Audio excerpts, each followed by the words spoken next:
हरे कृष्ण। आप सभी को सावन पुत्रदा एकादशी की बहुत बहुत शुभकामनाएं। हस्तिनापुर की भव्य राजसभा आज शांति से भरी हुई है, परंतु महाराज युधिष्ठिर के अंतःकरण में एक गहन चिंता व्याप्त है। राज्य का संचालन, धर्म का पालन और प्रजाजन का कल्याण, ये सभी कर्तव्यों को उन्होंने निष्ठा से निभाया है, परंतु फिर भी एक प्रश्न उनके मन में बारंबार उमड़ता है। एक ऐसा प्रश्न जो न केवल राजधर्म से जुड़ा है, बल्कि समस्त मनुष्यों के जीवन और उनके भविष्य की चिंता से जन्मा है। वे विचार मग्न होकर अपने महल के एकांत कक्ष में बैठे हैं। उनके नेत्र दूर क्षितिज को निहार रहे हैं, पर मन भीतर की किसी गहराई में उतर चुका है। उनकी चिंता है, क्या उन दंपतियों के लिए जिनके जीवन में संतान रूपी प्रकाश नहीं है, कोई ऐसा व्रत या उपाय है जिससे वे संतान सुख प्राप्त कर सके, या जिन्हें पुत्र प्राप्ति की कामना है उन्हें पुत्र प्राप्ति का सुख प्राप्त हो सके? क्या ईश्वर ने ऐसा कोई मार्ग बताया है जो निसंतानों को भी संतान की कृपा दे सके? ये प्रश्न केवल कोई सांसारिक जिज्ञासा नहीं थी, ये एक धर्मात्मा राजा की भावना थी जो समस्त प्राणियों के कल्याण हेतु उत्तर खोज रहा था। और जब धर्म के पथिक, सत्य के सेवक युधिष्ठिर महाराज इस भावना से श्री हरि को स्मरण करते हैं, तब स्वयं भगवान श्री कृष्ण, द्वारिका के नाथ, योगेश्वर, धर्म और करुणा की मूर्ति, अपनी दिव्य दृष्टि से ये पुकार सुन लेते हैं। सहस्त्रों सूर्यों की आभा लिए श्री कृष्ण एक क्षण में प्रकट हो जाते हैं युधिष्ठिर महाराज की राजसभा में, और उनका आगमन केवल आलोक लेकर ही नहीं आता, बल्कि समाधान लेकर आता है एक पवित्र व्रत की दिव्य कथा के रूप में, जो उन लोगों के लिए वरदान है जो संतान की अभिलाषा रखते हैं। श्री कृष्ण मंद मुस्कान के साथ कहते हैं, हे धर्मराज, तुम्हारा ये प्रश्न न केवल धर्मपूर्ण है, अपितु करुणा और लोक कल्याण से ओतप्रोत है। मैं तुम्हें उस व्रत की कथा सुनाता हूँ जो श्रावण मास के शुक्ल पक्ष की एकादशी को किया जाता है और जिसे पुत्रदा एकादशी कहा जाता है। अब आरंभ होती है वो दिव्य कथा जिसे स्वयं श्री कृष्ण ने धर्मराज युधिष्ठिर को सुनाया, जो आज भी श्रद्धा और विश्वास से जीवन में संतान सुख की आशा लेकर आती है। महाराज युधिष्ठिर ने पूछा, हे मधुसूदन, श्रावण मास के शुक्ल पक्ष में किस नाम की एकादशी आती है? कृपया उसका भी वर्णन कीजिए। तब भगवान श्री कृष्ण बोले, राजन, प्राचीन काल की बात है। द्वापर युग के प्रारंभ का समय था। महिष्मती नगरी में राजा महिजीत अपने राज्य का पालन करते थे, किंतु उन्हें कोई पुत्र नहीं था, इसलिए वह राज्य उन्हें सुखदायक नहीं लगता था। अपनी अवस्था अधिक देखकर राजा को बड़ी चिंता होने लगी। उन्होंने प्रजाजनों के बीच बैठकर एक दिन इस प्रकार कहा, प्रजाजनों, इस जन्म में मुझसे कोई पातक नहीं हुआ है। मैंने अपने खजाने में अन्याय से कमाया हुआ धन भी कभी जमा नहीं किया। ब्राह्मणों और देवताओं का धन भी मैंने कभी नहीं लिया है। पुत्रवत प्रजा का पालन किया है। धर्म से पृथ्वी पर अधिकार जमाया है। दुष्टों को, चाहे वे बंधु और पुत्रों के समान ही क्यों न हो, मैंने उन्हें हमेशा दंड दिया है।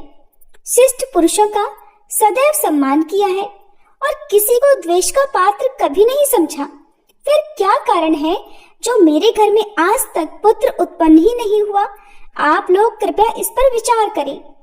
राजा के ये वचन सुनकर प्रजा और पुरोहितों के साथ कुछ ब्राह्मणों ने उनके हित का विचार करके गहन वन में प्रवेश किया।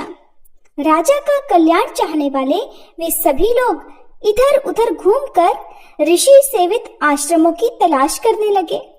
इतने में ही उन्हें एक आश्रम पर मुनि श्रेष्ठ लोमश जी के दर्शन हुए। लोमश जी धर्म के तत्वज्ञ, संपूर्ण शास्त्रों के विशिष्ट विद्वान, दीर्घायु और महात्मा हैं। उनका शरीर लोम से भरा हुआ है। वे ब्रह्मा जी के समान तेजस्वी हैं। एक एक कल्प बीतने पर उनके शरीर का एक लोम अर्थात रोम विक्षीर्ण होता है, टूट कर गिरता है। इसीलिए उनका नाम लोमश हुआ है। वे महामुनि तीनों कालों की बात जानते हैं। उन्हें देखकर सभी लोगों को बड़ा हर्ष हुआ। लोगों को अपने निकट आया देखकर लोमश ऋषि ने पूछा, तुम सब लोग यहाँ किस लिए आए हो? अपने आने का कारण बताओ। तुम लोगों के लिए जो भी हितकर कार्य होगा उसे मैं अवश्य ही करूंगा। प्रजाजनों ने कहा, हे ब्राह्मण, इस समय महिजीत नाम वाले जो राजा हैं, उन्हें कोई पुत्र नहीं है। हम लोग उन्हीं की प्रजा हैं, जिनका उन्होंने पुत्र की तरह पालन किया है। लेकिन उन्हें पुत्रहीन देखकर उनके दुख से दुखी होकर हम तपस्या करने का दृढ़ निश्चय करके यहाँ आए हैं। हे द्विजोत्तम, राजा के भाग्य से हमें इस समय आपका दर्शन प्राप्त हुआ है और महापुरुषों के दर्शन से ही मनुष्यों के सब कार्य सिद्ध हो जाते हैं। मुने, अब हमें उस उपाय का उपदेश कीजिए जिससे हमारे राजा को पुत्र की प्राप्ति हो। उनकी बातें सुनकर लोमश ऋषि 2 घड़ी के लिए ध्यान मगन हो गए। इसके बाद राजा के प्राचीन जन्म का वृतांत जानकर उन्होंने कहा, प्रजावृंद सुनो। राजा महिजीत पूर्व जन्म में मनुष्यों को चूसने वाला धनहीन वैश्य था और वह वैश्य गांव-गांव घूमकर व्यापार किया करता था। एक दिन ज्येष्ठ के शुक्ल पक्ष में दशमी तिथि को जब दोपहर का सूर्य तप रहा था, वह किसी गांव की सीमा में एक जलाशय पर पहुंचा। पानी से भरा हुआ जलाशय देखकर वैश्य ने वहां जल पीने का विचार किया। इतने में ही वहां अपने बछड़े के साथ एक गऊ भी आ पहुंची। वह प्यास से व्याकुल और गर्मी से पीड़ित थी, इसलिए तालाब में जाकर जल पीने लगी। लेकिन वैश्य ने पानी पीती हुई उस प्यासी गाय को हाँक कर दूर हटा दिया और स्वयं पानी पीने लगा। उसी पाप कर्म के कारण राजा इस समय पुत्रहीन हुए हैं। किसी जन्म के पुण्य से इन्हें निष्कंटक राज्य की प्राप्ति हुई है। प्रजाजनों ने कहा, मुने, किंतु पुराणों में तो उल्लेख है कि प्रायश्चित रूप पुण्य से ही पाप नष्ट होते हैं। इसलिए कृपया ऐसे पुण्य कर्म का उपदेश कीजिए जिससे उस पाप का नाश हो सके। तब लोमश ऋषि बोले, प्रजाजनों, श्रावण मास के शुक्ल पक्ष में जो एकादशी होती है वह पुत्रदा के नाम से विख्यात है। वह मनोवांछित फल प्रदान करने वाली है। तुम सब उसी व्रत का पालन करो। यह सुनकर प्रजाजनों ने मुनि को नमस्कार किया और नगर में आकर विधि पूर्वक पुत्रदा एकादशी के व्रत का अनुष्ठान किया। उन्होंने विधि पूर्वक जागरण भी किया और उसका निर्मल पुण्य राजा को अर्पण कर दिया।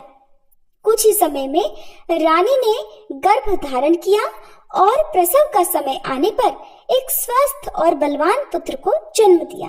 इस प्रकार पुत्रदा एकादशी के इस पावन महात्म्य को सुनकर मनुष्य पापों से मुक्त हो जाता है और इहलोक में सुख पाकर परलोक में स्वर्गीय गति को प्राप्त करता है। इस प्रकार जैसे ही श्री कृष्ण की वाणी शांत हुई, धर्मराज युधिष्ठिर गहन मौन में डूब गए। श्रद्धा से उनके नेत्र झुक गए, हृदय विनम्र हो गया और आत्मा आलोकित। श्री कृष्ण ने न केवल एक व्रत की विधि बताई थी, बल्कि एक संदेश भी दिया था कि जब श्रद्धा और विश्वास से व्रत किया जाए तो वह केवल कर्म नहीं अपितु वरदान भी बन जाता है। युधिष्ठिर महाराज बोले, हे केशव, आपके श्रीमुख से यह पुत्रदा एकादशी की महिमा को सुनकर अब मुझे समझ में आया कि केवल शरीर से किया गया उपवास नहीं बल्कि मन और आत्मा से किया गया व्रत ही फलदायी होता है।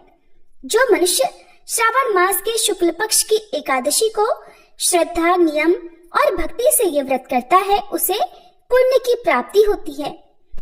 और यदि वह संतानहीन है तो उसे पुत्र रूप में कृपा का वरदान मिलता है। तब श्री कृष्ण ने कहा, हे धर्मराज, ये व्रत कलयुग में विशेष प्रभावकारी होगा, क्योंकि जब मनुष्य अपने कर्मों से थक जाएगा तब यही व्रत उसे आशा और फल देगा।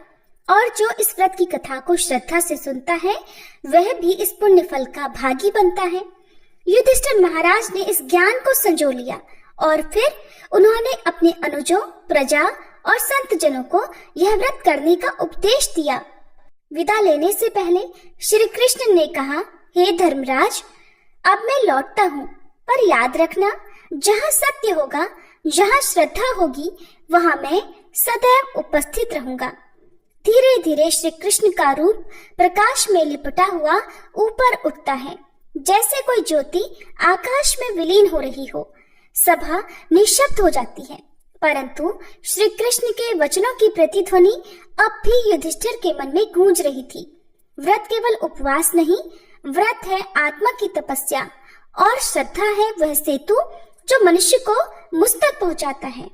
श्री कृष्ण अंतर्ध्यान हो जाते हैं, पर उनका आशीर्वाद अब कथा बन चुका है, श्रुति बन चुका है, संस्कार बन चुका है। प्रिय श्रोताओं, जैसे ही हम पुत्रदा एकादशी की इस पवित्र कथा को पूर्ण करते हैं, हमारे मन में प्रभु श्री हरि के व्रत की महिमा बस जाती है।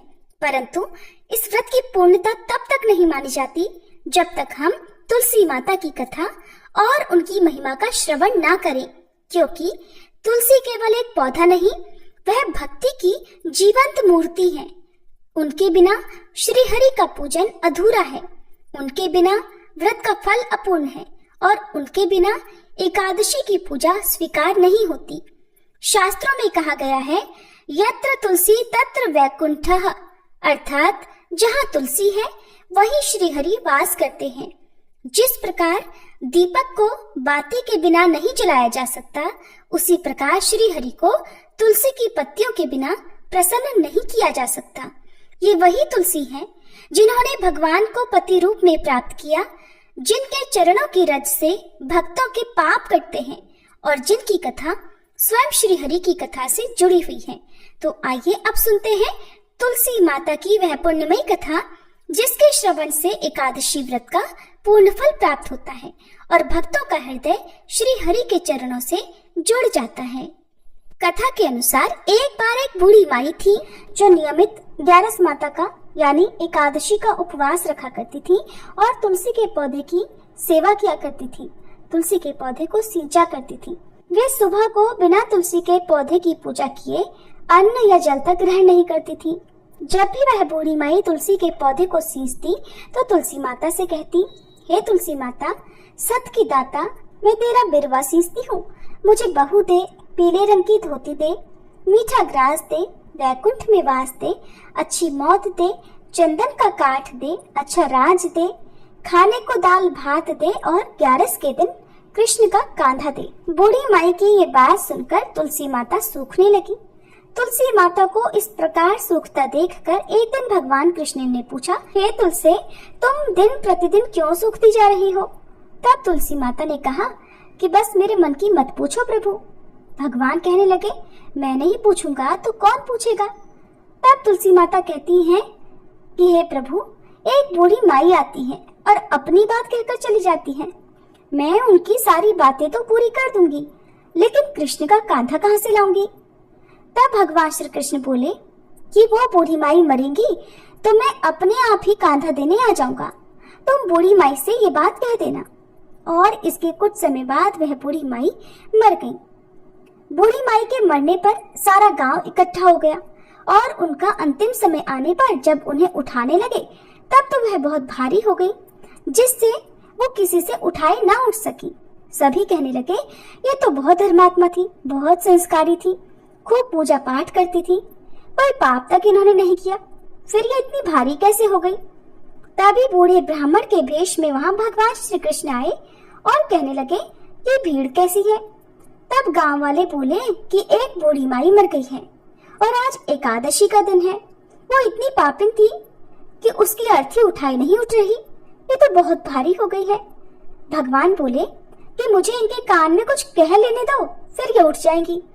तब भगवान श्री कृष्ण बूढ़ी माई के पास गए और चुपके से उनके कान में कहा, हे बूढ़ी माई, तो अपने मन की कर ले, पीताम्बर की धोती ले, मीठा मीठा ग्रास ले, वैकुंठ में वास ले, चटक की चाल ले, चंदन का काठ ले, झालर की झनकार ले, दाल भात को जीम और श्री कृष्ण का कांधा ले। भगवान की सारी बातें सुनकर बूढ़ी माई तो हल्की हो गई और तब भगवान कृष्ण उन्हें अपने कांधे पर लेकर गए। इस प्रकार बूढ़ी माई को मुक्ति मिल गई और वह वैकुंठ लोक को चली गई। हे तुलसी माते, जैसे आपने उन बूढ़ी माई को मुक्ति दी, ऐसे ही सभी को मुक्ति देना। जैसे भगवान कृष्ण ने उन्हें कांधा दिया, वैसा ही हम सबको भी देना। प्रेम से बोलिए श्री कृष्ण भगवान की जय, तुलसी माता की जय।